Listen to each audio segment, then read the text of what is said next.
Well, welcome everybody to another Friday lecture. This time, we are very happy.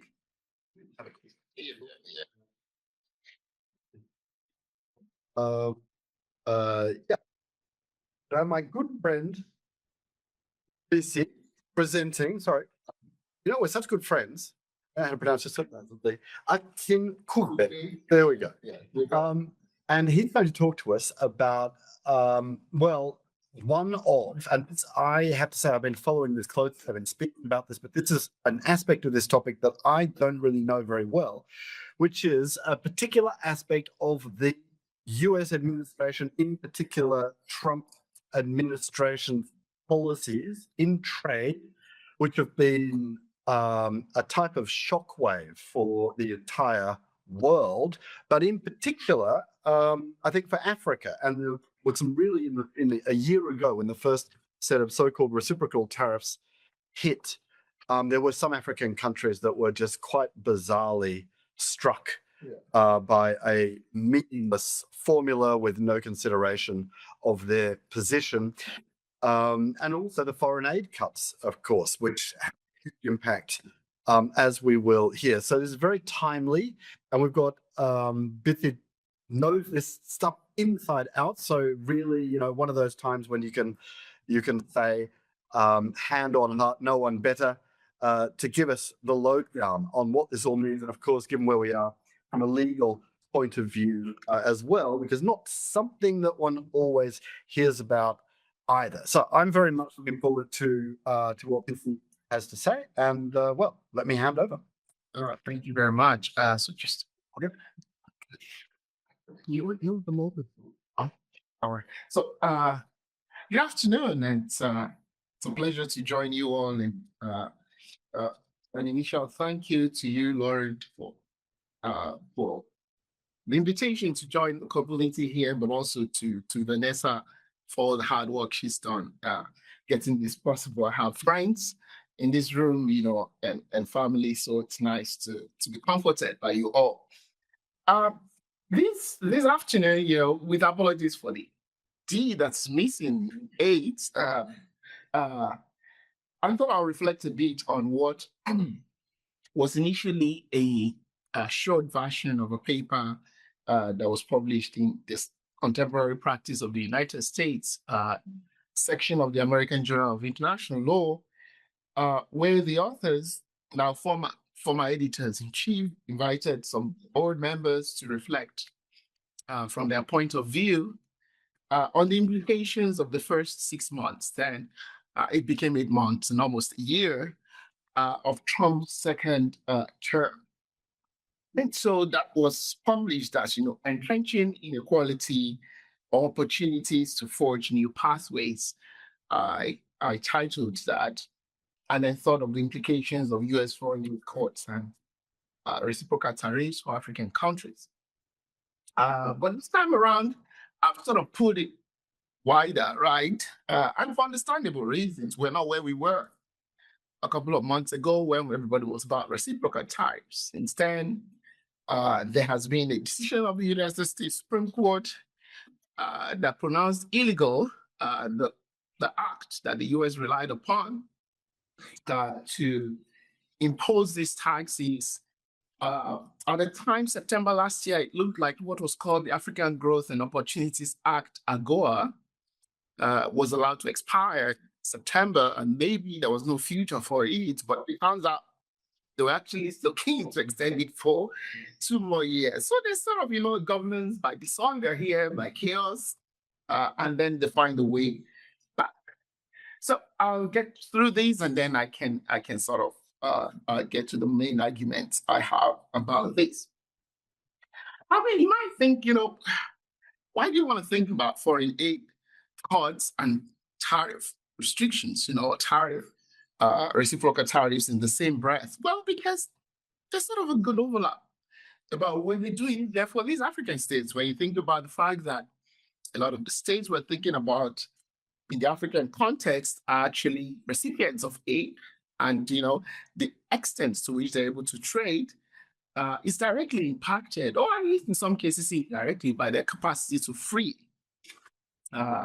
resources, right, monetary now, from the sort of aid they get. Then you can see this, the overlap, but that's not the focus of the talk itself. There are things I won't have time to talk about, but which I'm happy to engage in question and answer, is the fact that we can't also talk about these issues without acknowledging the fact that there's a deep historical, but also contemporary geopolitical context that animates the sort of debate. So it shouldn't be seen in isolation, whether one thinks about colonialism, what it means, post-colonialism, what the current geopolitical reconfiguration means. Geopolitical context in itself of the past 2 years is very different from the geopolitical context of Trump version 1, and totally different from the Bidenomics that, divided both eras. So I'm sort of happy to talk about those, but that's not focus right now. I also do my work from different critical traditions, which, admittedly are not taught in the paper. I won't go too much into here. But at least for those who are familiar with my work, I draw at times of what's called the third world approaches to international law, or post-colonial thinking, about the fact that the international economic order we have has latent structural defects. Defects deliberately chosen, right, which means it can be addressed if we have a will to do them, and if the so-called powerful states we allow that to be. Okay, so to sort of move to the more substantive aspect now, there are two particularly interesting executive orders that Trump made that had direct consequences for African states. And, at the time, like I said, it was 6 months into the second administration. Thankfully, there hasn't been any other executive order that he has made with such, dangerous implications for African states. But the first one is that which is termed reevaluating and realigning United States foreign aid. And, it's interesting that a lot of us, sort of think that this particular one started in the second administration. It actually started in the first administration. Because when I wrote this paper, there was actually an article in Foreign Affairs. And I talked about the fact that the way to go and save resources, it's actually streamlined. It didn't go as far as Trump went the second time. So there's a little bit in here once I get into the discussion that looks back at his first term, looks at what, as I'll call it, Bidenomics did to that, and how Trumponomics 2.0 has resurrected with strong vengeance some of these ideas that he had. The second one is, of course, the one that we call the regulated imports with the reciprocal tariff to rectify trade practices that contribute to large and persistent annual U.S.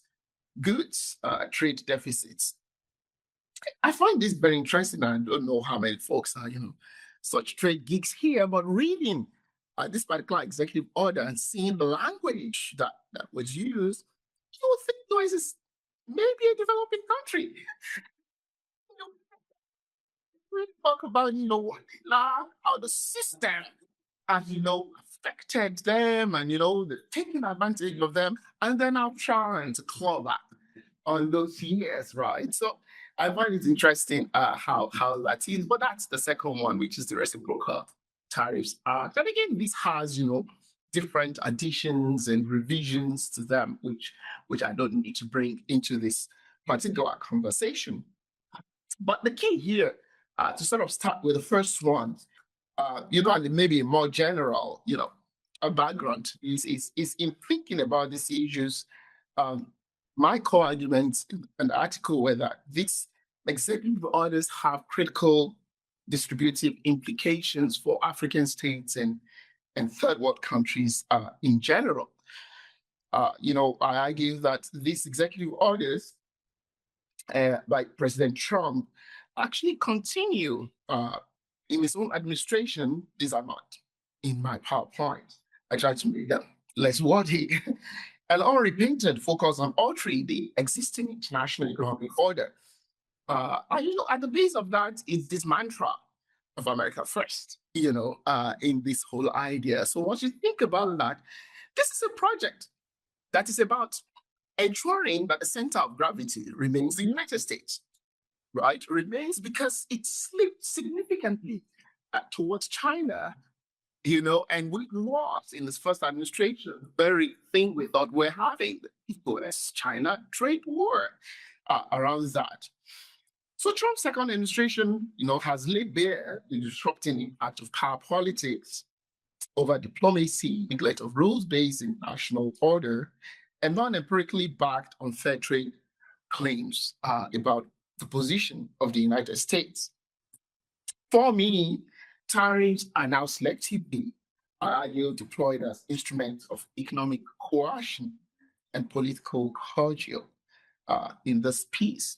And so to go back to the first one, which I'll pick on, which is about the foreign aid one, again, a lot of African states, and states outside Africa receive different kinds of aid from the United States. And, this was initially a pause, but quickly became something that reorganized that regime and refocused resources in the interest of national interest.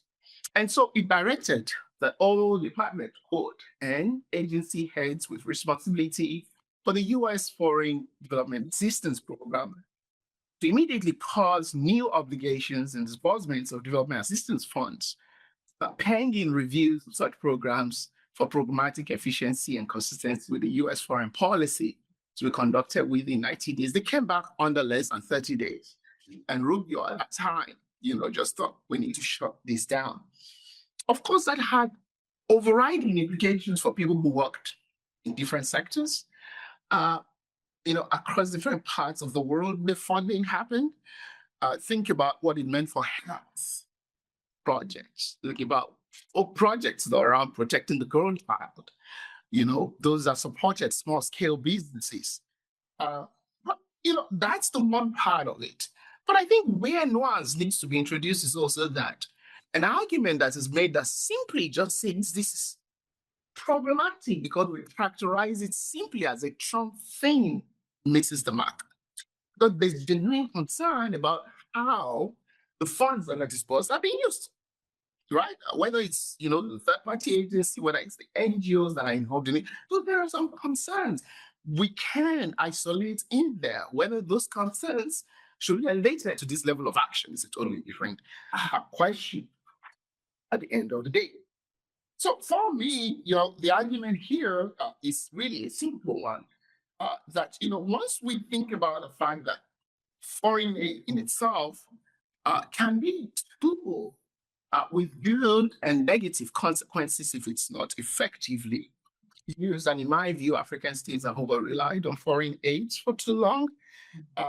The attempt by the US to reorder again its foreign aid regime, while it has critical impact on the development of African states, in particular sector, we must not forget the fact that African states' colonial encounter and balkanization is also essential to the production of the poor, landlocked, and struggling countries that we have in there.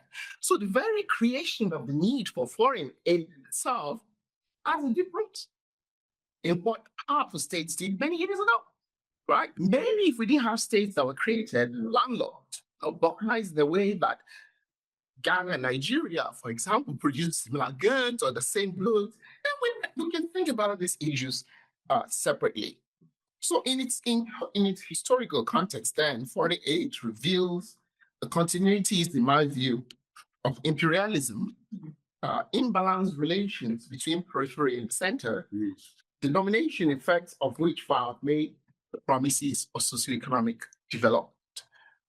Its weaponization, whether it's Trump, whether it's Biden, or whether it's Obama, actually, does this very thing at the end of the day. I can give an example here. I'll get to the African Growth and Opportunities Act, what is popularly called AGOA, in a short while.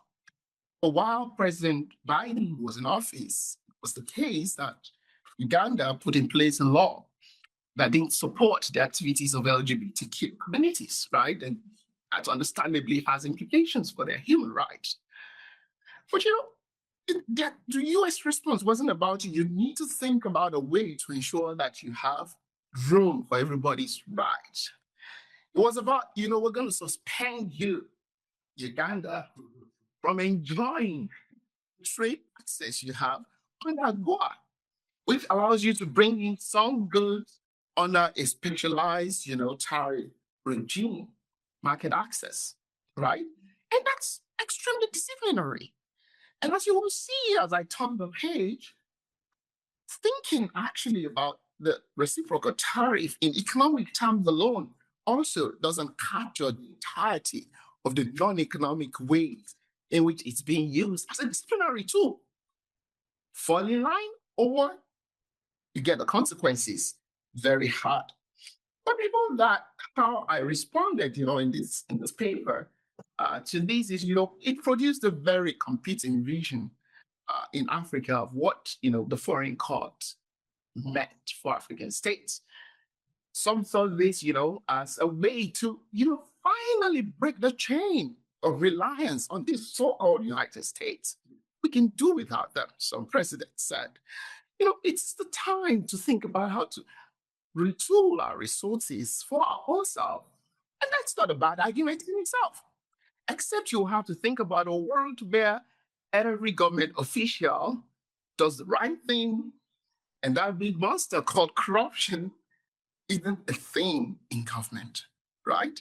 Because there's no way you will think about this opportunity moment to reimagine development in Africa, independent of aid, without asking, connected questions of the agency of its leadership and its peoples, in the entrenchment of the very questions we're asking about underdevelopment in this region. So I tag those people optimists. This is us, it's our time. And the Kenyan president was at the forefront of that. But again, it gets, and for those who are probably listening to me the first time, it's a couple of things at the same time. If you center the Kenyan president at that time, he was trying to negotiate a trade agreement with the US, right? So there's every, a reason to want to act like the US is doing the right thing here, right? We will be able to run this. Well, those trade agreements he's trying to negotiate were going to undermine the environmental regulations, right? The corporate entities are in their areas. The lobbyists are all there trying to get this bilateral trade agreement, which many who are concerned about its implications are saying to you, it's not the way to go. Think about what is called the more continental agreement, the African Continental Free Trade Area Agreement. So this can get very interesting once we think about the role of, the actors who are making this argument. But there are those who are skeptics, and for those ones, they think differently about this issue. They essentially think there's no reason for the foreign aid regime to be cut. Its challenge is very well acknowledged.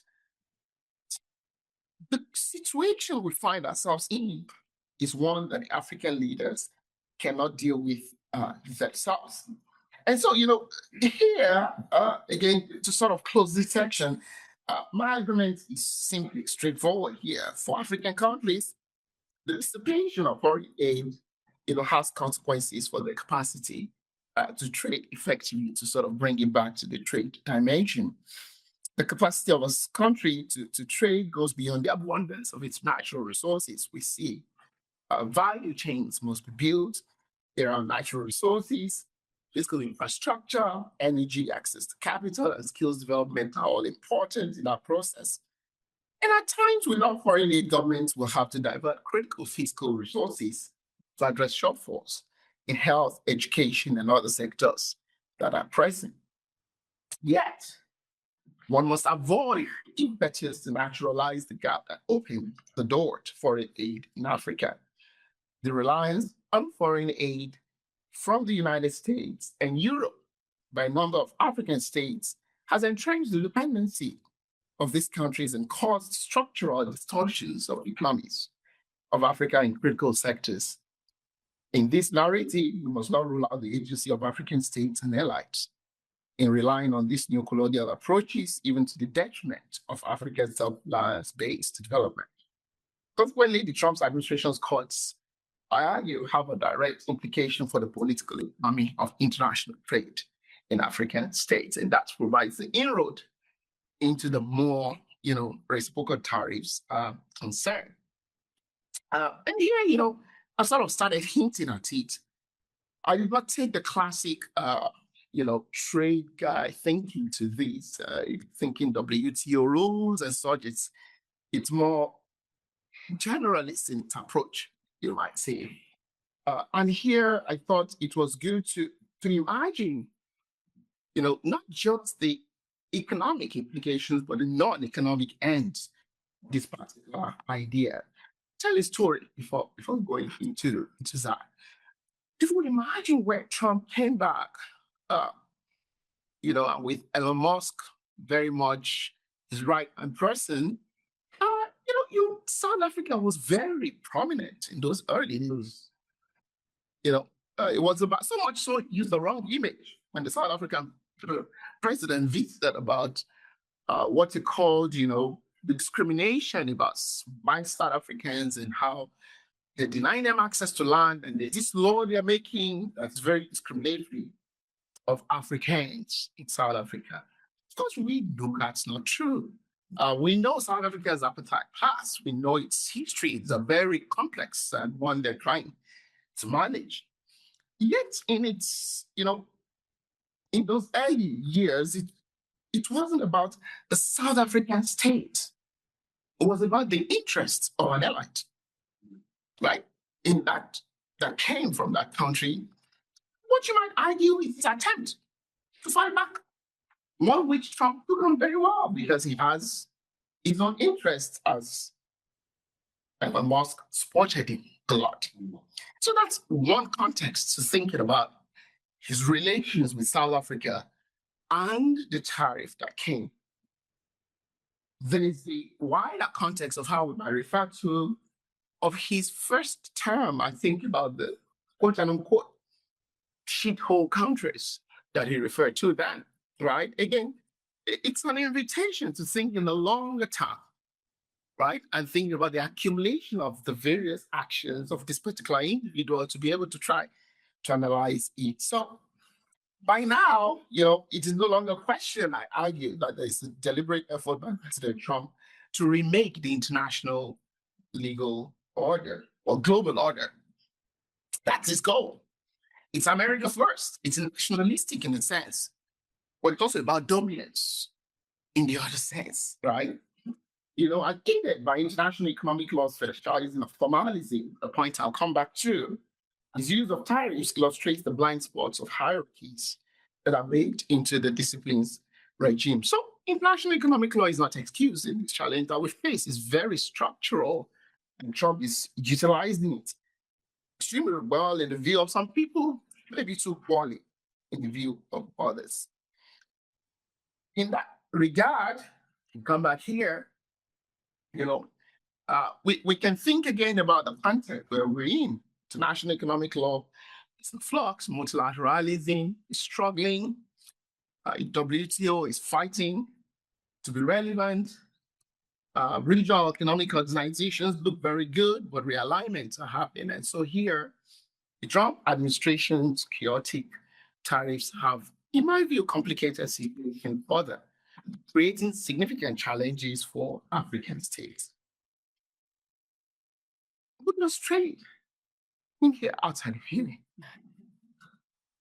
Okay, so if you're into trade, that's sorry you decide not to say, it's understandable, but I was keen to know cared about Lesotho and the percentage they cut when the Trump tariff came down.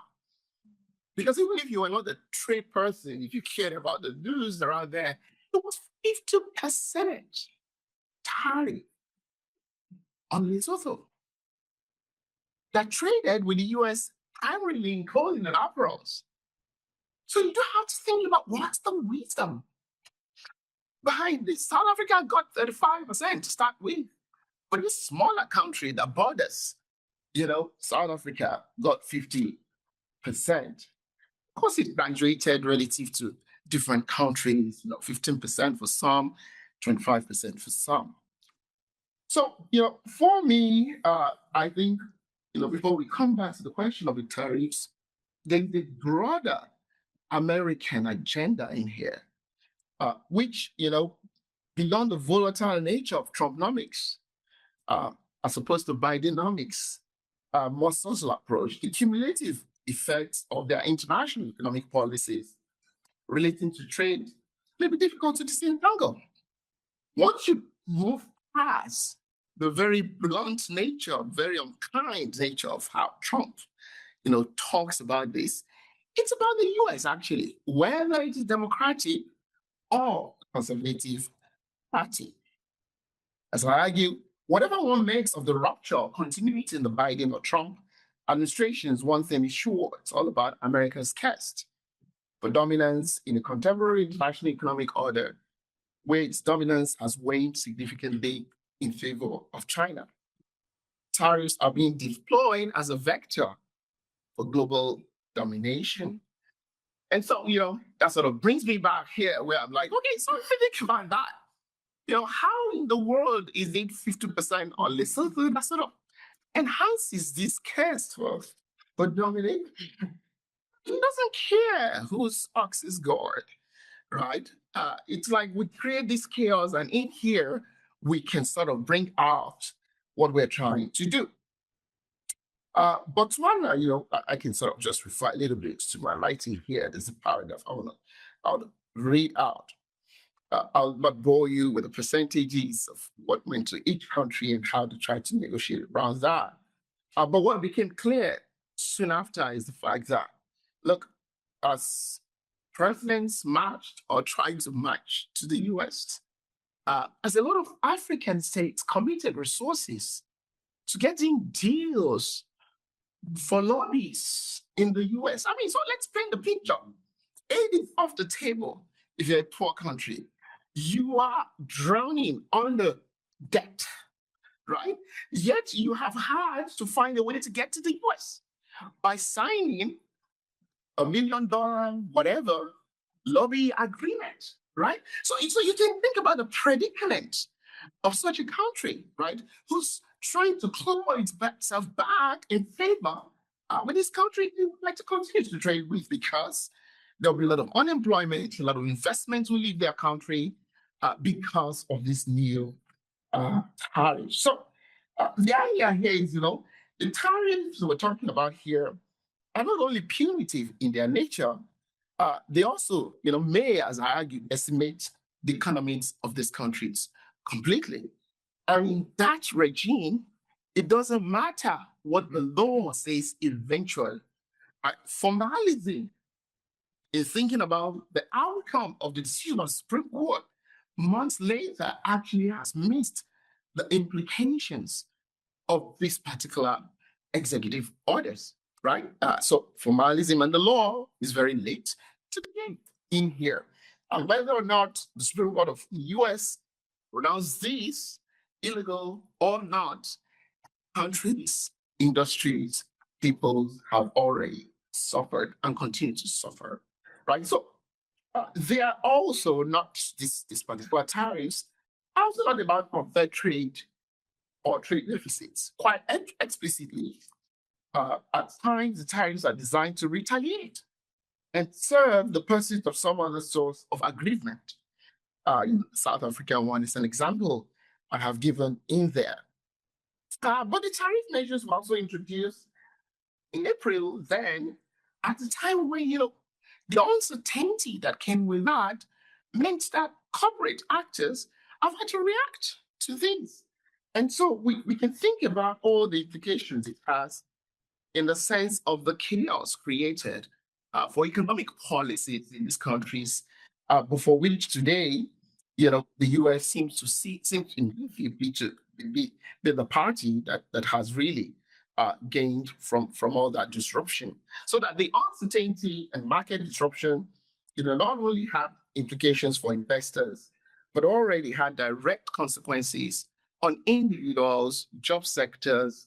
And then once we think about it in relation to it complicates and risks losing years of gains in particular sectors where the most vulnerable people have worked. So in here, I hope you get the idea. I'm not thinking about trade now in the classic sense of, how this WTO will enhance it. It's much more granular once we think about that. At the heart of trade, really, are peoples, if we care about what it means truly. So the reciprocal tariffs on African countries are argued by Trump are unfair and misrepresent their trade imbalances with the US in the sense that, its claims to the fact that the US has lost a lot is really unfair. But what did they want? If I come to the last part, well, Ambassador Greer celebrated the US EU agreement as the model of what a fair trade agreement might look like. In the heart of that, he wrote that piece in the New York Journal, which they reproduced on the State House website, and it's been referred to a lot. One can look back at that and think about President, Prime Minister Harney's, this is now beyond this paper, in a speech at the World Economic Forum, where he talked about middle countries and what it means for them now, very brutal and honest about the fact that the order, as we know, it's the very order President Trump wanted to disrupt completely, is now gone. It's interesting, the connection between that speech and what the US has done so far, especially under President Trump, hasn't been there because you have those who, for understandable reasons, say the system, as we know, it still exists, and maybe we need to walk around it. And actually, you do have a president of the closest country to the US telling you it's gone. Because being in Canada, we have Canadians in the room too. It's gone. The country doesn't have that any longer. So for me, however much we think about this regime, and we can assess whether the US has won or maybe they are winning the bigger war, which is against China, and for which global South countries at the power came, at another time. But the point here really is that whether or not it is legal, in the way the US Supreme Court have sort of describes it, is not the question we need to be asking. It's about the effect of a president's pronouncement. It's the same way one tweet sends the market down the drain, right? And so on. So finally, I thought in that piece about, African Growth and Opportunities Act, again, it's a law, bipartisan law that's been in existence for over 30 years, and they've tried to work and provided market access to different African countries, in the US, and it's been good. It's created jobs. It's allowed, a lot of economies to survive and be there, and for example, you think about Kenya, for a sector, was a principal beneficiary of this particular regime because textile made its way there. But I'll say this before just going on. That's also just one side of the coin, right? There's the fact that if you're from a developing country, even if you're not, you do have Salvation Army thrift stores. In Nigeria, we call that second-hand product used.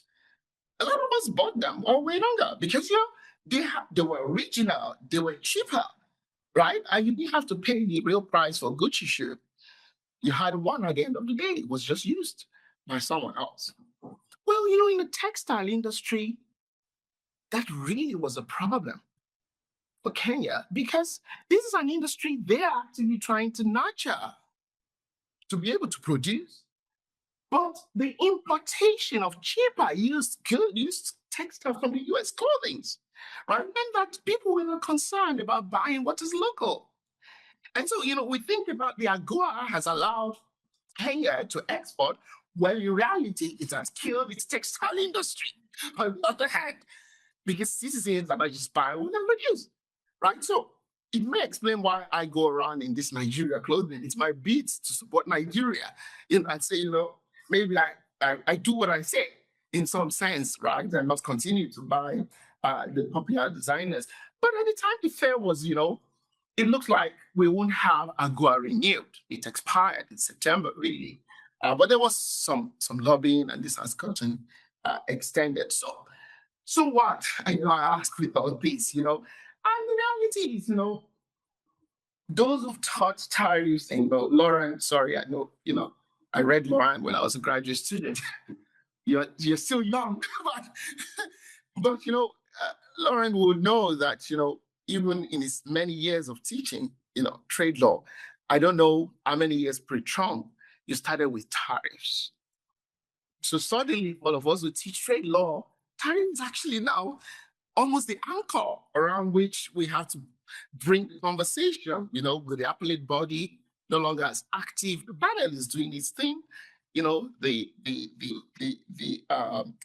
Article 25, MPIA, is doing its thing, multi-party interim, it's doing its thing, but it's not the same, right? So tariffs, certainly have become the new order of the day.